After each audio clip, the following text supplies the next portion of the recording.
एक असतं सॉलिड, एक असतं लिक्विड आणि गॅस. तर आपल्याला फक्त सॉलिडचा इथे गप्पा करायचा आहे आणि त्याला आपण सॉलिड स्टेट म्हणतो. असं काही मोठं मिनिंग नाहीये. प्रत्येकाला सॉलिड, लिक्विड, गॅस माहिती असतं, तर त्यातला हा सॉलिड आहे आणि त्याचा आपण इथे स्टडी करतो. ठीक आहे. तर सिम्पल एवढंच त्याचं मिनिंग आहे. पुढे जाऊ आपण, तर आपण बघतो की इंट्रोडक्शन मध्ये जास्त जे महत्वाचं आहे तेच बघू आपण. इंट्रोडक्शन बघण्यासारखं आहे की स्मॉलेस्ट ऍटम, जो ऍटम असतो, जो कोणीही कंपाऊंड असतो, काही मॅटर असतं, जे मॅटर असतं, हे मॅटर कशाचं बनलेलं असतं, तर एका स्मॉलेस्ट पार्टिकलचं बनलेलं असतं.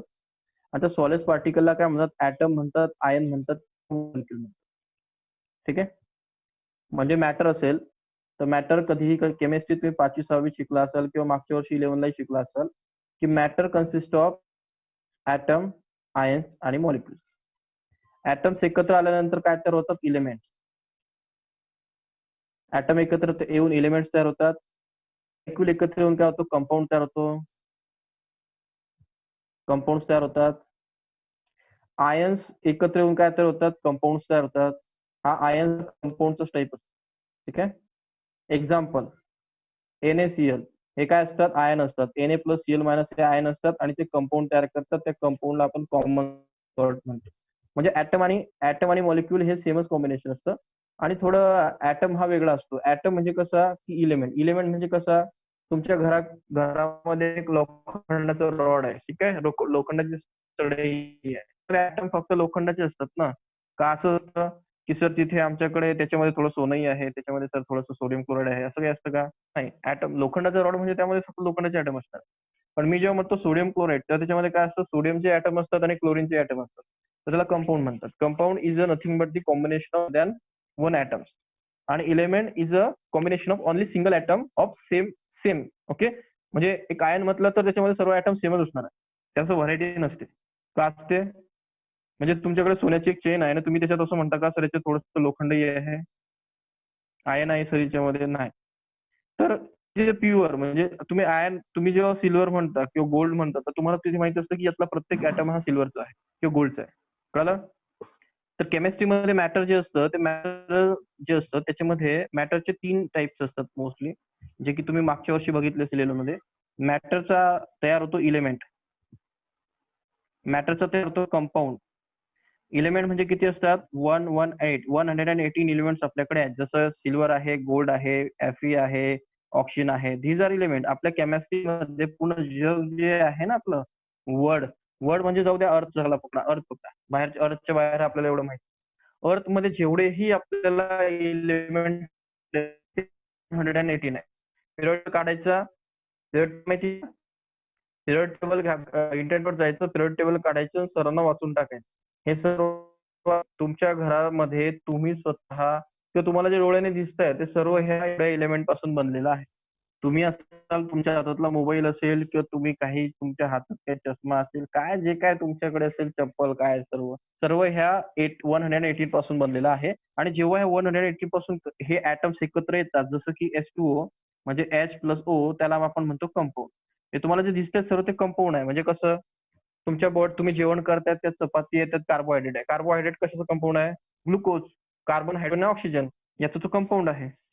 ठीक आहे. तुम्ही जे मीठ खातात ते काय आहे, सोडियम आणि क्लोरीनचं मीठ आहे. सोडियम आणि क्लोराईड ऍटमचं काय कंपाऊंड आहे. तर लक्षात ठेवायचं, एलिमेंट्स आपल्याकडे बेसिकली 118 आहे. म्हणजे आपल्याकडे बेसिक जे फंडामेंटल आहे ते 18 आहे. आणि त्याचे कॉम्बिनेशन होऊन कंपाऊंड तयार होतं. मग कंपाऊंड साठी समजलं? पुन्हा डाऊट आहे का काय इलिमेंट मध्ये? इलिमेंट्स आहेत 118. आणि ते इलिमेंटचा जो बिल्डिंग ब्लॉक असतो, म्हणजे इलिमेंट बनलेला असतो की सर याला गोल्ड म्हणतात, की तर हा जो गोल्डचा छोटासा ऍटम असतो तो ऍटमचा बनलेला असतो. आणि हे सर्व सेम असतं. किंवा हा चला सर ऑक्सिजन आहे. ठीक आहे. हा इलिमेंट आहे. आणि इथे एक इलिमेंट आहे, त्याचं नाव आहे हायड्रोजन. ठीक आहे.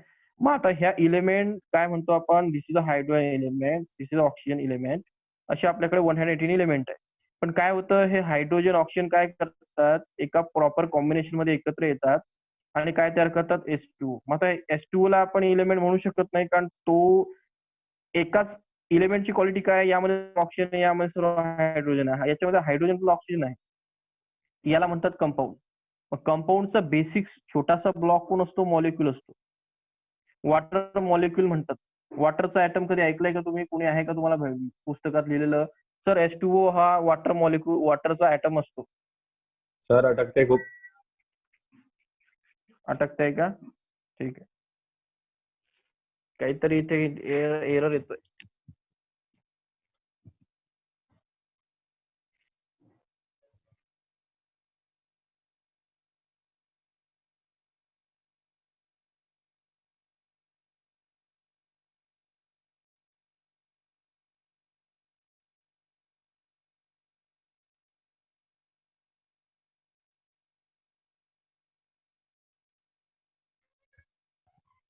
हॅलो, कधी ऐकलं का तुम्ही ऑक्सिजनचा मॉलिक्यूल असतो आणि ऑक्सिजनचा ऍटम असतो? ऐकलंय का? ऑक्सिजनचा मॉलिक्यूल असतो का आणि ऑक्सिजनचा ऍटम असतो का? नाही, किंवा ते मिळत आहे. माझा प्रश्न आहे की ऑक्सिजनचा मॉलिक्यूल आणि ऑक्सिजनचं इलेमेंट ऍटम असं काही असे असतं का? एक तर यस किंवा नो सांगायचं. कुणी आहे? ऍटम असतो sir. Okay. Molecule? Molecule compound साठी असतो नाही, सर. ऑक्सिजनचा मॉलिक्यूल असतो का? ओके. हे बघा, जे माहितीप्रमाणे तर असं आहे की ऑक्सिजनचा ऍटमही असतो, म्हणजे तो O असतो, आणि ऑक्सिजनचा मॉलिक्यूल असतो तो O असतो. मी आता सांगितलं मॉलिक्यूल म्हणजे एकापेक्षा जास्त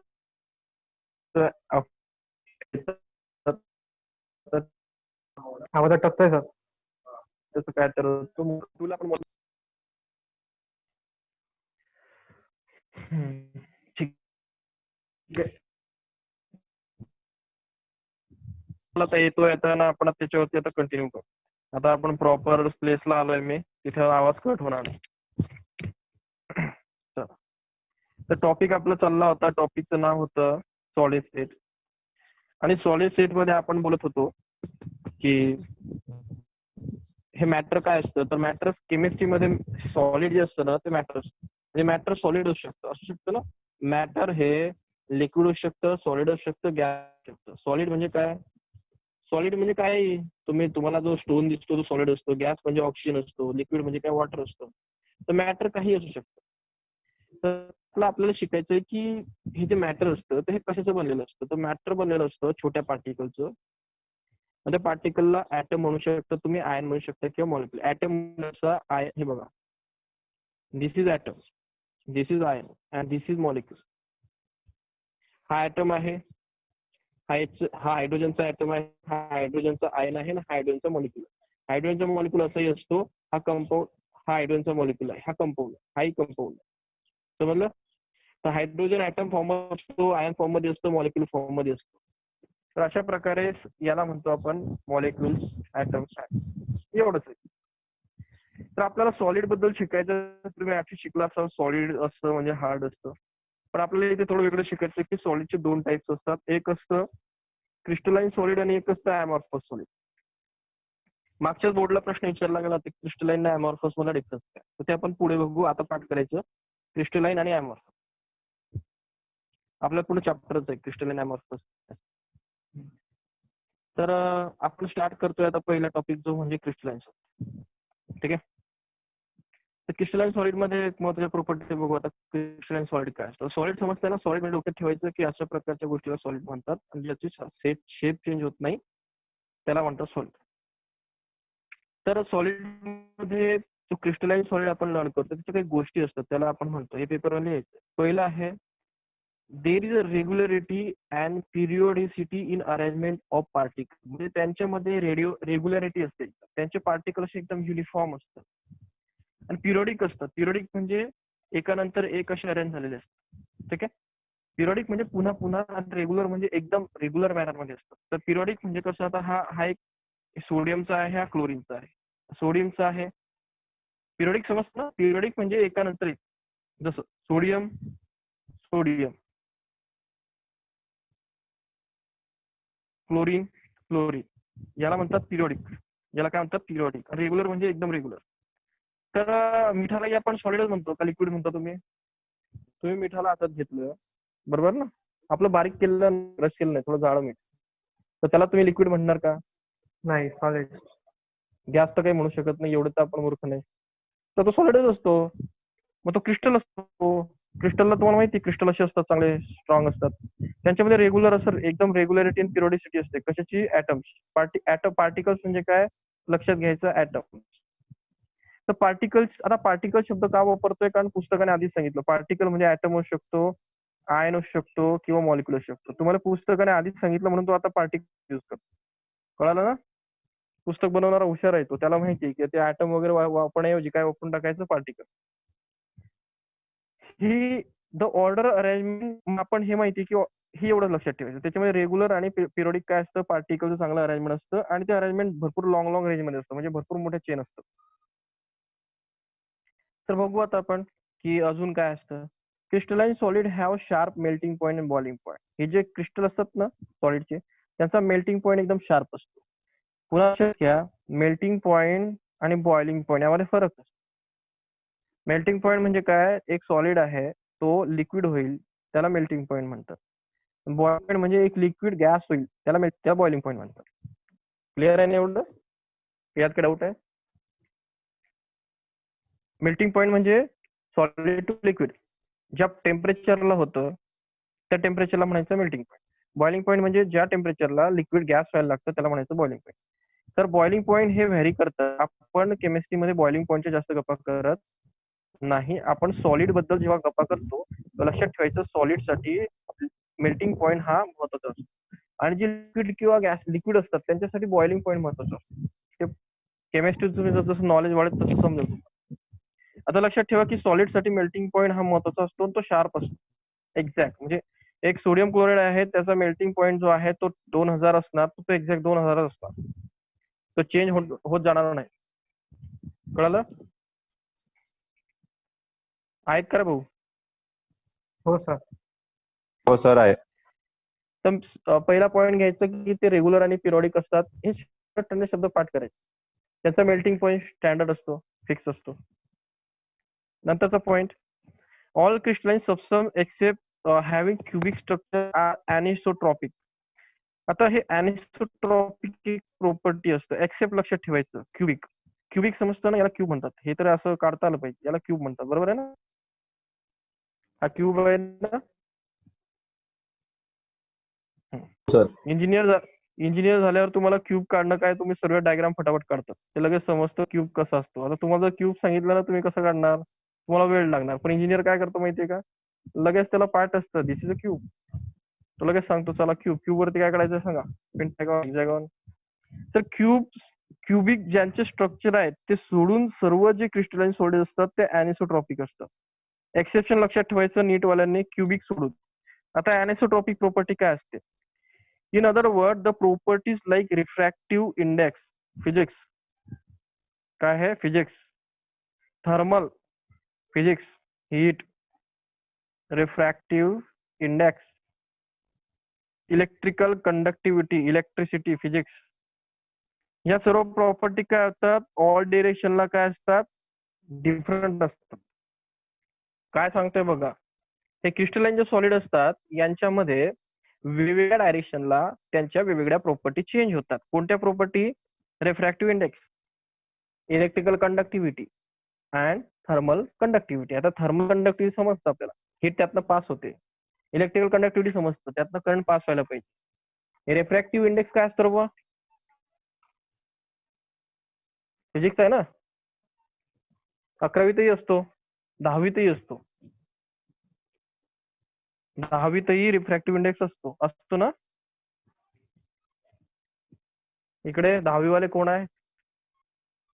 SB, राज, माधवी, होतं ना रिफ्रॅक्टिव्ह इंडेक्स वाले? होतं सर. होतं. कशामध्ये होतं? कोणत्या चॅप्टर मध्ये होतं? Refraction of light.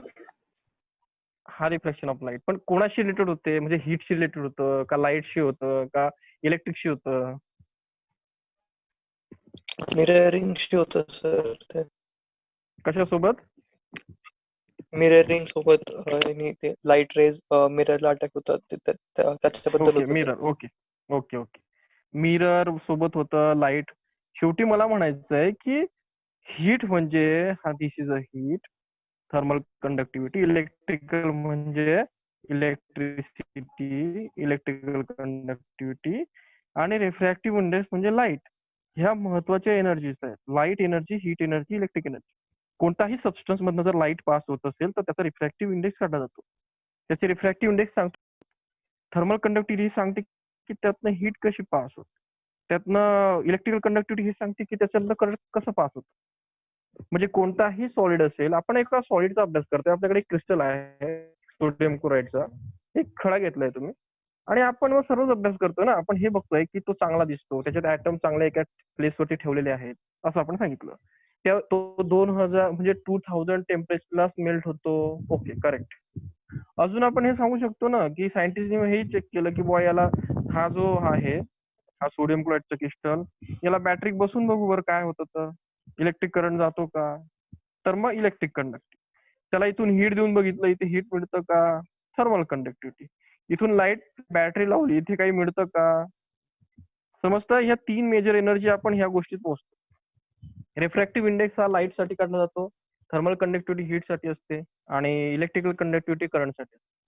तर या तिघही गोष्टी ज्या असतात जेव्हा आपण एका क्रिस्टलसाठी मोजतो तर त्या प्रत्येक डिरेक्शनला वेगळ्या असतात. आणि हा पॉइंट विचारला गेलेला आहे, बोर्डनेच विचारलाय की ही जे अॅनिसोट्रॉपी म्हणजे काय, ह्या ज्या काही प्रॉपर्टी असतात क्रिस्टलच्या, रिफ्रॅक्टिव्ह इंडेक्स वगैरे ह्या ज्या प्रॉपर्टी असतात, या वेगवेगळ्या डायरेक्शनला वेगवेगळ्या मिळतात. एक्झाम्पल, हे डायग्राम दिसते का तुम्हाला, हे अॅनिसोट्रॉपीच एक्झाम्पल. आता आपण आधी बघू की सॉलिड काय असतो. चला सॉलिड वर डिस्कस करू.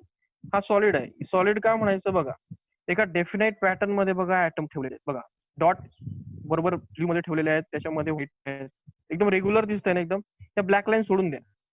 ब्लॅक लाईन सोडून बघा की बघा ते व्हाईट डॉट किती एकदम चांगल्या स्पेसवर ठेवलेले आहेत. त्याच्या मधल्या स्पेस बघा कशा प्रकारचे ब्ल्यू डॉट ठेवलेले आहेत. हे ऍटम्स आहेत, एकदम रेग्युलर आहेत ना, एकदम पिरियडिक आहेत ना, एकानंतर एक. याला म्हणायचं सॉलिड. याला काय म्हणायचं, solid. This is definition for solid, की एकदम ऍटम एकदम प्रॉपर वेने रेग्युलर अरेंज केलेले आहे, आणि त्यांचा मेल्टिंग पॉईंट जास्त असणार आहे कारण तो मेटल आहे, सॉरी सॉलिड आहे. आता आपल्याला बघायचं आहे की आपल्याला आता इलेक्ट्रिक कंडक्टिव्हिटी, कारण तुम्हाला रिफ्रॅक्शन जास्त समजत नाही, हीट समजत नाही, तर आपण इलेक्ट्रिक बघू. आता मला काय करायचंय की हा क्यूब आहे, क्रिस्टल आहे, आणि मला या म्हणजे काय की इलेक्ट्रिक कंडक्टिव्हिटी मला प्रत्येक डिरेक्शन सेम मिळत नाही. का मिळत नाही बघू. आता माझ्याकडे एक बॅटरी आहे, तिथे एवढं तर प्रत्येकाला समजतं. हे माहिती ना हे काय असतं, तर हे काय असतं,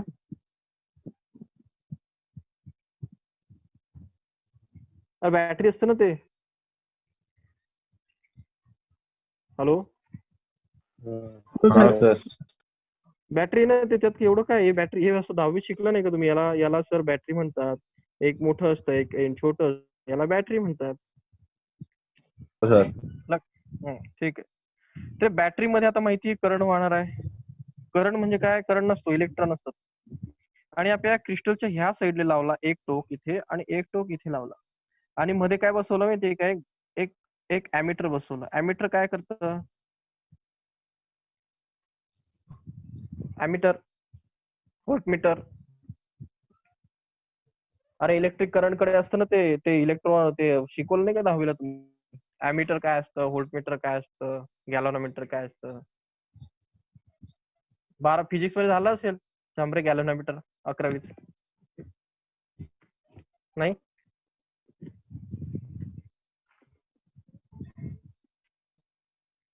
प्रश्न हा आहे की माझा आवाज तुम्हाला लेट ऐकू येतोय का तुम्ही विचार करताय काय बोलायचं. आम्ही विचार करतो. हा तेच म्हटलं, मला वाटलं का बोलणं लेट जात आहे. नाही, साहजिक आहे, ते तुम्ही विचारच करणार. तर हे बघा, हे यासाठी काय असतं की 10वी महत्वाची असते. 9वी 10वीत लोक आराम करतात ना, मग 11वी 12वीत अटकून जातात. मग त्या 11वी 12वीच्या बिचारांना टेन्शन, टीचरला काय शिकवावं. आता रिफ्रॅक्टिव्ह इंडेक्स असं ज्यांना माहिती असतं फटक्यात सांगतो. आता हे बघा, हे माहिती असलं पाहिजे तुम्हाला की इथे हा रेजिस्टन्स असतो, इथे एक ॲमीटर असतं, इथे एक व्होल्टमीटर असतं. हे 10वीचा प्रॉब्लेम आहे. इथे बॅटरी असतं, हे प्लस असते मायनस असतं. अशा गोष्टीला म्हणतात circuit. This is battery, this is current, यातनं करंट जातो. या व्होल्टमीटर मध्ये व्होल्टेज असतं, हा रेजिस्टन्स असतो, त्याला आर म्हणतात. हा करंट मोजतो, हा व्होल्टेज मोजतो. तर ॲमीटर हा करंट मोजतो. समजलं काही? तर ॲमीटर हा करंट मोजण्याचं डिव्हाइसेस आहे, जे अशा प्रकारे असतं आणि ते कोणत्याही इलेक्ट्रिकलच्या दुकानामध्ये असं दिसतं. बॉक्स असतो, असा एक डब्बा, त्याला असा इंडिकेटर असतो आणि त्याला 2 वायरी असतात. ते 2 वायरी लावल्या की दाखवतो करंट आहे का, करंट आहे का. तर तो लावायचा आहे. कारण आपल्याला मोजायचं आहे ना करंट मिळतो का. मग बॅटरी लावल्यानंतर आपण काय करतो, ह्या लाईनला असं इथे एक आणि इथे एक डॉट लावतो, करंट बघतो. आपण काय करतो, पुन्हा इथे डॉट लावतो आणि इथे डॉट लावतो आणि करंट मोजतो, आणि इथे डॉट लावतो, इथे डॉट लावतो, करंट मोजतो. तर 3 कंडिशन झाल्या बघा. आता ह्या डॉट मध्ये जर मी अशा ठिकाणी जर करंट लावलं तर मला कोणते पार्टिकल मिळत आहे, फक्त व्हाईट पार्टिकल. मी या 2 डॉट मध्ये जर करंट मोजला तर मला सर्व ब्ल्यू पार्टिकल मिळतात, आणि इथे ब्ल्यू आणि ब्लॅक दोघेही मिळतात.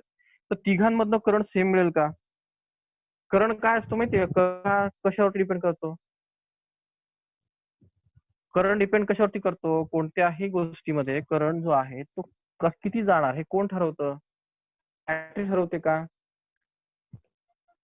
ते मटेरियल ठरवतं?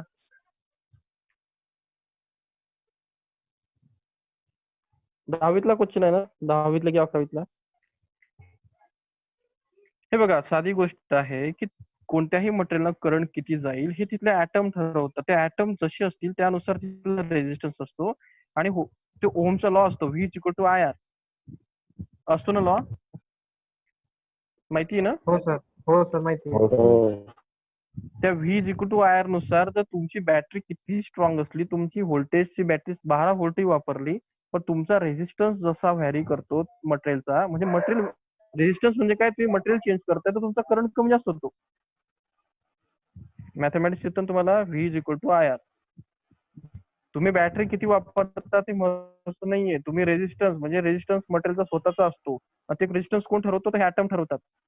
ऍटम जेवढे त्या इलेक्ट्रॉनला थांबवतात त्याला त्याचा रेजिस्टन्स म्हणतात. आता हे ऍटम वेगळे आहेत, हे ऍटम वेगळे आहेत, हे कॉम्बिनेशन वेगळं आहे. तिघं ऍटमचं कॉम्बिनेशन वेगळं आहे. तर तिघा ऍटम मुळे तिघांचा रेजिस्टन्स R1 वेगळा मिळणार आहे, R2 वेगळा मिळणार आहे, R3 वेगळा मिळणार आहे. म्हणजे V is equal IR1, IR2, IR3. म्हणजे तुम्हाला करंट वेगळाच मिळणार आहे. मॅथमॅटिक्स करंट वेगळा मिळेल ना, मिळेल की नाही?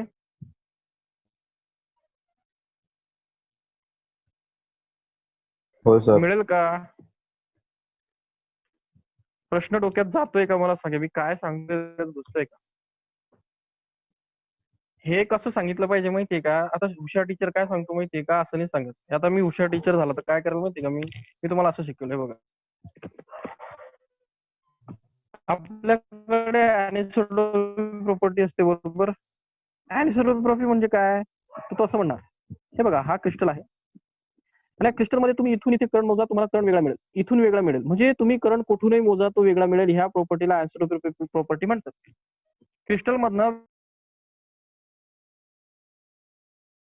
आणि त्यातनं करंट चेक करा, तर तो प्रत्येक लाईननं तुम्हाला डिफरंट मिळतो. इथे करंट वेगळा मिळेल, इथे वेगळा मिळेल, इथे वेगळा मिळेल, इथे वेगळा मिळेल. याला म्हणायचं the process changes with direction. म्हणजे ह्या डायरेक्शनने करंट वेगळा असतो, ह्या डायरेक्शनने वेगळा असतो, ह्या डायरेक्शनने वेगळा असतो. डायरेक्शन म्हणजे काय, तुम्ही इथे एक नॉब लावला, इथे एक वायर लावली, तर ही डायरेक्शन झाली. तुम्ही इथे लावलं, इथे लावलं, तर ही डायरेक्शन झाली. तर हे कशामुळे, तर त्या ऍटमच्या अरेंजमेंटमुळे. ठीक आहे. तर अॅनिसोट्रोपिक प्रॉपर्टी म्हणजे काय, तर प्रॉपर्टी काय होतात, क्रिस्टल वाईज टोटली चेंज होतात. म्हणजे हीट तुम्ही इथून दिलीत, इथून इथे हीट चेक केली तर वेगळी असू शकते, इथून इथे हीट जर चेक केली तर वेगळी असते, इथे हीट वेगळी असते, इथे हीट वेगळी असते. समजताय? तर क्रिस्टल मध्ये चांगल्या प्रकारे हीट इकडे तिकडे वेगळी असते. त्यातनं लाईटही वेगळ्या प्रकारे पास होतो आणि त्यातनं करंटही वेगळ्या प्रकारे फ्लक्च्युएट होतो. तर अशा प्रॉपर्टीला अॅनिसोट्रोपिक प्रॉपर्टी म्हणतात. फक्त क्युबिक क्रिस्टल मध्ये होत नाही. जे क्रिस्टल क्यूबचे बनलेले आहेत त्यांच्यामध्ये प्रॉपर्टी एक्झॅक्ट सेम असतात. म्हणजे असं क्यूब ज्यांचे स्ट्रक्चर क्यूब आहेत ना, तुम्हाला पुढे समजेल की स्ट्रक्चर क्यूब कसे असतं, तर सध्या लर्न करा. ट्रॉपिक म्हणजे वेगळ्या डिरेक्शनने वेगळ्या प्रॉपर्टी असणं.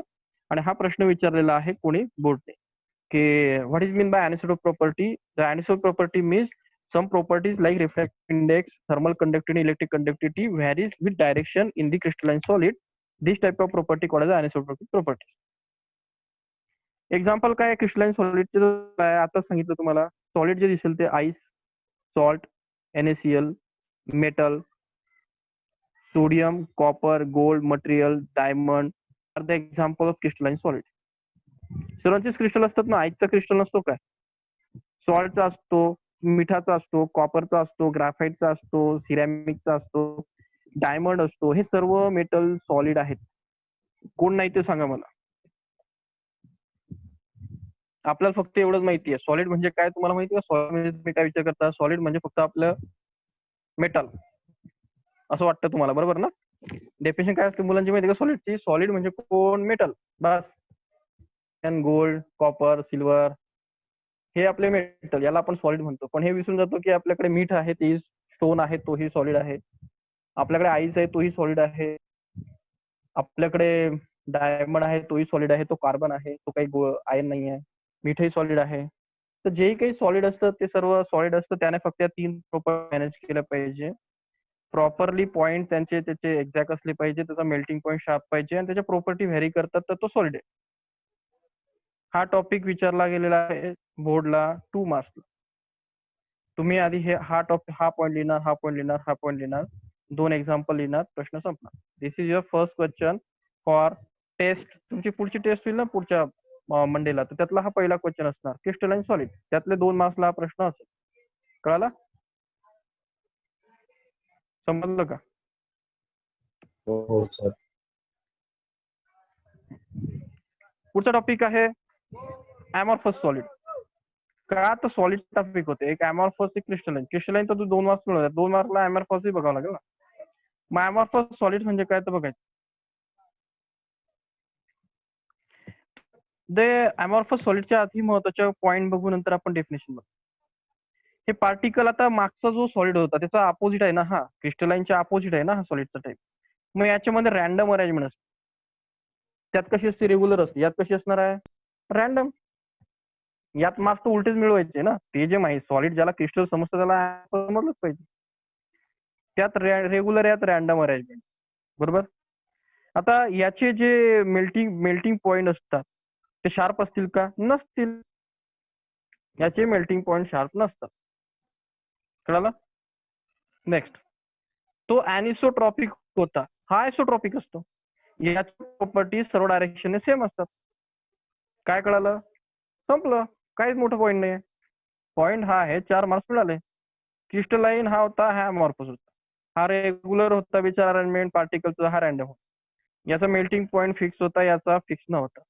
हा अॅनिसोट्रॉपिक होता, म्हणजे याच्या प्रॉपर्टी चेंज व्हायच्या वेगळ्या डायरेक्शन. हा आयसोट्रॉपिक असतो, याच्या प्रॉपर्टी चेंज होत नाही, कोणत्या रिफ्रॅक्टिव्ह इंडेक्स वगैरे. झाले 4 मार्क्स झाले. समजलं, कळालं का. हो ओके, आता डेफिनेशन बघू आपण. काय आहे, the particles of liquid are constant in motion. तर हे अमॉर्फस, हे ते नाही माहिती. The stop action photographic liquid subscribe. Okay, हे काय फालतू लिहिलं त्यांनी, हे हा हे महत्वाचं आहे. They are super cool liquids. हे जे अमॉर्फस सॉलिड असतात, तर मागे सीईटीने प्रश्न विचारला होता की amorphous solid is type of solid. तर तिथे ऑप्शन होता सुपर कूल्ड लिक्विड. हे काय असतात, लिक्विड असतात पण सुपर कूल झालेले असतात. आता सांगा काय वाटलं तुम्हाला super cool liquid. Amorphous solids are nothing but the liquid. Amorphous solids are nothing but a liquid. Their particles are continuously in motion, but they are super cooled. ते एवढे थंड झालेले असतात की त्यांचे पार्टिकल काय करतात, मग मोशन करणं थांबवतात. म्हणजे लिक्विड जेव्हा थंड होतो, कूल नाही सुपर कूल म्हणजे एकदमच हार्ड होतो, त्याला म्हणायचं अमॉर्फस सॉलिड. मग त्याला आपण त्याला क्रिस्टलाइन सॉलिड का म्हणतो, तो सॉलिड झाला ना. हे बघा, सॉलिड हा क्रिस्टलचा असू शकतो किंवा वेळा वाकळाही असू शकतो. सॉलिड सॉलिड असतो. तर ज्याची रेग्युलर अरेंजमेंट आहे त्याला आपण क्रिस्टलाइन म्हणतो, आणि ज्याची इरेग्युलर अरेंजमेंट आहे, कशी अरेंजमेंट आहे, त्याला आपण अमॉर्फस म्हणतो. कारण एक लिक्विड जेव्हा सॉलिड होतं तेव्हा ते कसंही होणार ना, ते का असं ठरवून होणार का. तर अमॉर्फस सॉलिड हे लिक्विड असतात, तर ते सुपर कूल लिक्विड असतात. एक्झाम्पल सांगितलं तुम्हाला चांगल्या प्रकारे समजेल सुपर कूल लिक्विड काय असतं. इथे एक्झाम्पल दिलेलं नाहीये, दाखवतो तुम्हाला. सोडून दिलं का, हा. आता याच्यावरून तुम्हाला समजेल की याला आता ग्लास असतो तुमचा, पाण्याचा ग्लास, तुमचा मोबाईलचा ग्लास, गोरिल्ला ग्लास, सर्व कोणतेही ग्लास, हे का लिक्विड असतात का? सॉलिड असतात ना ते. ग्लास प्लेट, प्लास्टिक लिक्विड असतं का?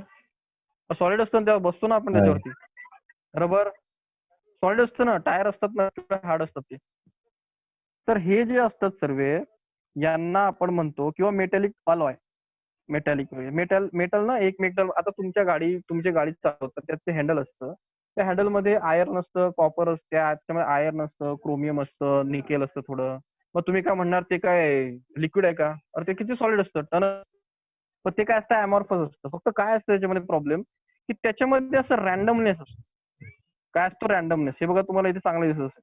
हे किती रेग्युलर आहे आणि हे कसं आहे रॅन्डम. तर this is amorphous solid, this is crystalline solid, बस एवढाच फरक. हे असं रॅन्डम असतं, म्हणजे एका मेटलमध्ये दुसरा मेटल टाकलाय, ठीक आहे, तर त्याला म्हणायचं रॅन्डम. किंवा प्लास्टिक आहे, प्लास्टिकचे मॉलिक्युल आहे ना सॉलिड असतात ऍक्च्युली, पण त्याच्यातले मेन पार्टिकल इकडे तिकडे असतात. ग्लास असतो, ग्लास सॉलिड असतो, पण त्यातले पार्टिकल एका डेफिनेट शेप मध्ये नसतात. समजलं? तर डेफिनेट शेप मध्ये पार्टिकल नसल्यामुळे, आणि ग्लासची प्रॉपर्टी तुम्हाला एक माहिती असेल, एक माहिती का प्रॉपर्टी सांगितलं होतं मी बघा. झांबरे, मी तुम्हाला चॅप्टर सुरू केलं होतं, आठवत आहे का? मला आठवत आहे की मी हे तुम्हाला शिकवलेलं आहे. तर ग्लासच्या प्रॉपर्टीमध्ये बघा, ग्लासच्या प्रॉपर्टीमध्ये ग्लास जो असतो, त्या ग्लास जेव्हा काही वर्ष आपण असं लावून ठेवतो एका वॉलला वगैरे, तर त्याची थिकनेस आहे ना अशी, ती थिकनेस अशी वाढून जाते बघा, अशी वाढून जाते इथे. मग ही टॉपची थिकनेस आणि बॉटमच्या थिकनेस मध्ये डिफरन्स काय आला? कारण ते पार्टिकल्स थोडे स्लोले काही वर्षांनी स्लाइड होऊन खाली येतात आणि खालची थिकनेस वाढवतात. तर ग्रॅव्हिटीचा त्या पार्टिक्युलर इफेक्ट होतो. तसंच क्रिस्टलाइन सॉलिड मध्ये होतं का? नाही, त्यांचे पार्टिकल जागा सोडत नाही. म्हणजेच हे ग्लास वगैरे जे असतात ना, हे पार्टिकल्स थंड झालेले लिक्विड असतात. ग्लास हा थंड झालेला लिक्विड आहे, प्लास्टिक हा थंड झालेला लिक्विड आहे. समजलं? त्यांना आपण सॉलिड म्हणतो, पण त्यांची बेसिक प्रॉपर्टी या लिक्विडच्या प्रॉपर्टी आहेत. तर कळालं तुम्हाला की क्रिस्टलाइन म्हणजे डायरेक्टली रेग्युलर, फास्ट आणि हे असतं. त्याची डायग्राम काढून टाकायची फास्ट. एक्झाम्पल पार्ट रबरीचे पार्टिकल इकडे तिकडे असतात, फक्त ते सॉलिड असतात. तर मला वाटतं इथे थांबू आपण, ठीक आहे, पुढच्या लेक्चरला कंटिन्यू करू.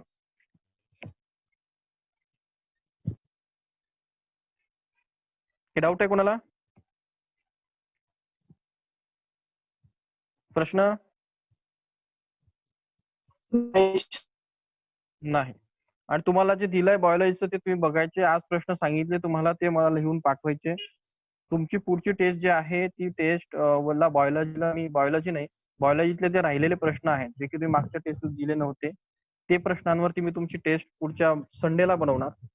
आणि